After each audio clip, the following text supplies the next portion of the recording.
Organization is within your reach. It's time for another Let It Go organizing challenge. The key is to narrow your focus to one very small area. And the area we're going to focus on today is your front door. That main door that guests enter your home, where you want to make a good impression. You don't want them to have to step over clutter to get into your house. So this challenge is going to be like the rest. It's doable and it's quick, and you'll feel really great to have that area clutter-free. I share these challenges with you so you know where to start, because I can see that you're stumped.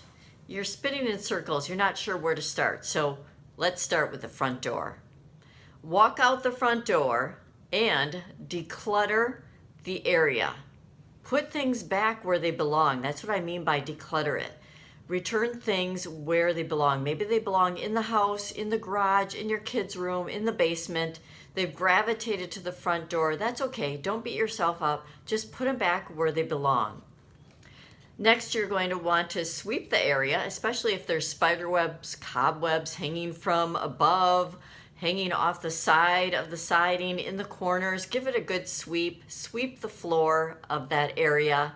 Get the dirt out of there. It's going to feel awesome.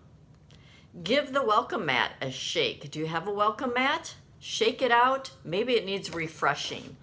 If you can throw it in the wash, do that, or hose it down, or maybe you need a new one that it's just seen better days. It's completely worn out. Put it on your list to buy a new one the next time that you're out running errands. And then clean the window. If you have a window on your door, a screen door that has a window covering the screen, get out the window cleaner and give it a good wipe down so it's shiny and the nose prints are gone from your dog if you have a dog like I do, or your kid prints or fingerprints, whatever it may be.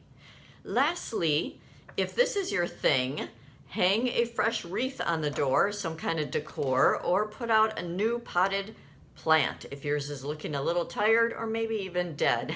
So if that's your thing, go ahead and refresh that up also.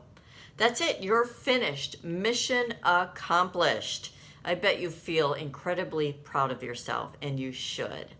This is Jill Annis, your compassionate, non-judgmental organizing expert and the owner of Simply Organized in Madison, Wisconsin. Thank you so much for joining me. I'll see you next time.